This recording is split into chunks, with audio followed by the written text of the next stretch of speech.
even though this area is diverse, like I did not know how diverse it was until I went.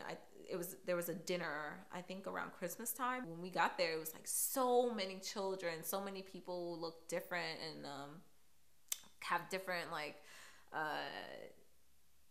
backgrounds and did different things, and I was shocked. Like I couldn't believe it. That has made me feel like, okay, like there's something worth trying, seeing like what's going on, like what's the fire that's bringing people together there.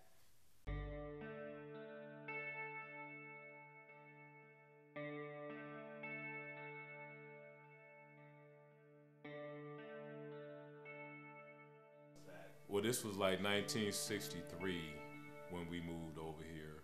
Coming up over here in the neighborhood was mostly Italians, and it gave me an opportunity to not necessarily deal with any negative racism, but everything was like open arm and friendly, and everybody got along, and that was the joyous part of my life coming up over here. Everything was at its peak, and then after the riots, things slowly kind of deteriorated, but there was still people that was kind of obligated to hold on and maintain things. And I've seen, blocks as close as Fisher, just totally, just houses just was dilapidated, people not caring.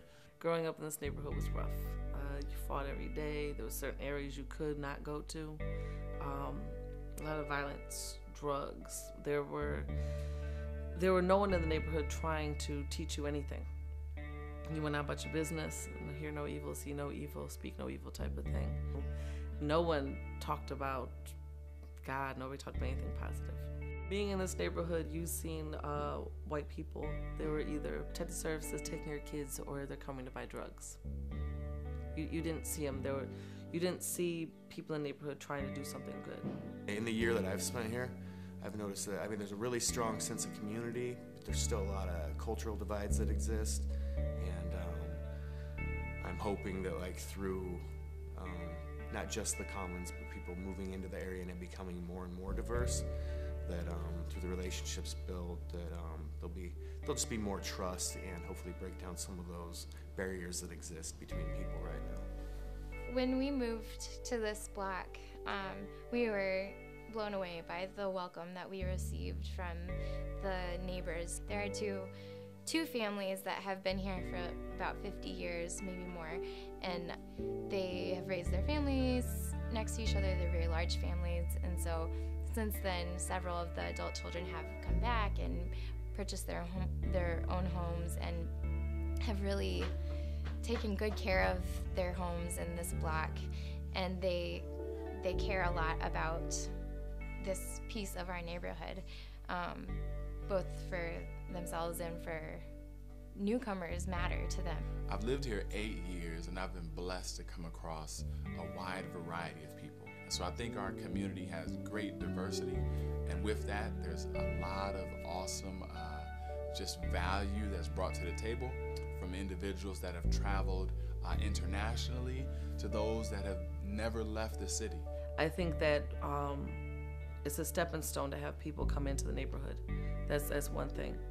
But we need to have something where people are united together. The reason why Commons has been created is so that individuals that may have different desires and different backgrounds can come together, still be able to have a cup of coffee or experience a Christ-centered, clean environment where they can clean their clothes and do life together.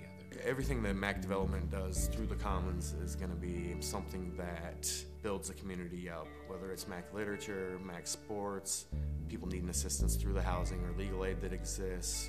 It's going to be either knowledge that they need or something that'll build the community in the future. And then even the coffee shop itself, as we open up the coffee shop, people coming in to do laundry, it's going to provide a block of time that you may be normally not interacting with somebody else, but you'll be here drinking a cup of coffee, doing the same thing, and give an opportunity to build relationships in a safe environment that may not exist outside of the Commons. It's great for bringing the community together in a positive way, because you have I see people hanging out in front of liquor stores around here, and if there's no other place over there, that's a great excellent way to bring families together. MACC Avenue Community Church in the center and all the different things that they bring back into the neighborhood has made a difference.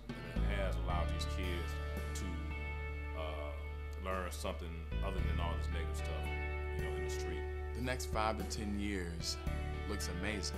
I mean, our true hope is not simply that you would see momentum build as it relates to home ownership, as it relates to renters that are caring for properties that they're renting from, not even just simply the transformation that's going to happen on MACC Ave in the corridor with businesses coming into the area and MACC Commons thriving.